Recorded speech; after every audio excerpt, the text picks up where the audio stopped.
This is a very interesting issue. Okay, this is a very interesting issue.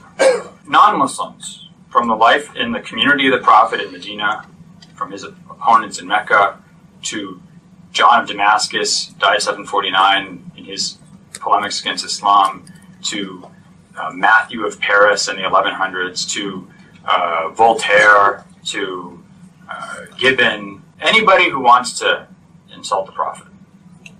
They had tons of information. They were looking for anything they could use to insult the Prophet.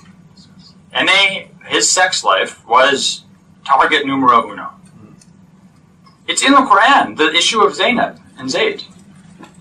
I mean, we have document, during his own time, people said, you're committing incest because adopted children are like regular children. This is true in Near East, this is true in the Roman Empire, Roman culture. And the Quran says, no, they're not.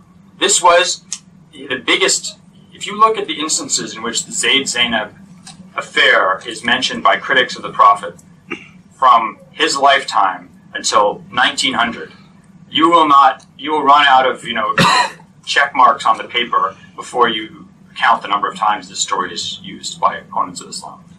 No one ever mentions her age, ever, that I've found, until 1905. The British historian David Margoliouth has a book on the rise of Islam, the Prophet and Islam.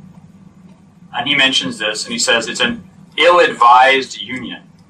For how else should we characterize the marriage between a man of 53 and a girl of 9? This is the first I've ever seen that anyone mentions this. Why is that? Why is that until the early 20th century, no one talks about this? When they are making stuff up about the Prophet to insult him. And they don't bring this up. Because they were all marrying underage girls too. I mean, you have to understand that pre-modern, in fact, even today, peasant societies, to use the Marxist term, societies where you have the vast majority of people live in small agricultural communities, and agricultural work is the predominant form of livelihood. Marriage is very early, especially for women, generally right after puberty. And as I tell my students, Gandhi got married very young.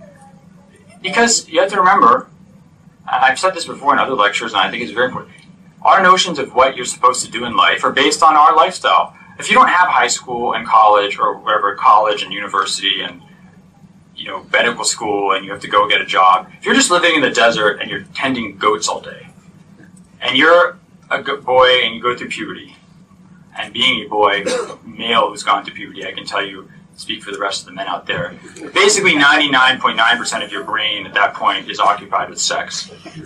And I don't know what the percentage is for women, but I assume that women at some point start getting interested in sex too. And you're sitting out there with goats, and you've got nothing to do. You have no hope in your life of ever doing anything except tending goats. Why in God's name would you not get married? It makes no sense. Of course you should. And they're like, oh, you're not emotionally mature. What? What is that emotional mature? What does that mean, emotionally mature? This guy doesn't know what emotionally mature is. He doesn't, people don't think about that. Well, what about, power dynamic in the relationship? What? Power dynamic in the relationship? This is all nonsense. This is all completely anachronistic concepts we're imposing on the past or on societies that justifiably maybe don't care about this. So the argument, no one mentioned this because it wasn't a concern. And England, interestingly enough, historically has relatively high marriage ages, even in the Middle Ages, in the mid-20s. England's a very odd place historically in that sense. But this starts becoming an issue in the 20th century, and Muslim writers start dealing with it. And the interesting thing is, who are the people who start dealing with this issue first? It's not the ulama. It's people like Abbas Mahmoud al-Aqad, the Egyptian prose writer, poet who died in 1964, he's an anti-colonialist, anti-imperialist. He's not an Islamist. He's not, he's first and foremost interested in reviving the identity of Egypt, of his community, of his world, of defending it against the West. He sees that appreciating and understanding early Islam is important to that. So he writes lots of books on the Prophet and on the companions. And he's the first person I've seen who takes up this issue of trying to try and figure out a way to argue that Aisyah was older. He said she was 14 or 15. But because he's concerned about the image in Western eyes. Because in that point, if you look at fatwas in Egypt, you start getting fatwa requests saying, why is it, isn't it bad that there's an old man marrying a young woman? Shouldn't we have a law against this? Shouldn't we have a law? In 1923, the Egyptian law changes and makes 16 the minimum age for marriage for women. In Syria, around the same time, you get it at 18, 16 or 18.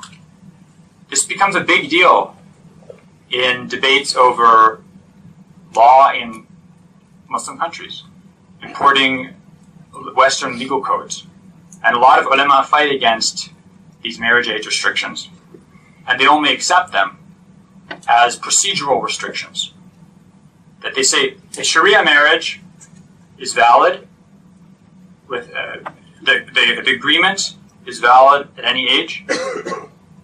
The consummation should only take place when the woman is physically able to bear it, which is the traditional pre-modern Sharia rule. But the ruler, as the ruler, has the right to restrict procedurally what can be registered as a marriage. And you see scholars like Ali Tantawi in Syria, like Abdul Halim Mahmoud in Egypt, who defend the idea of making marriage age 16 or 18 because they feel this is actually a good way to promote social welfare.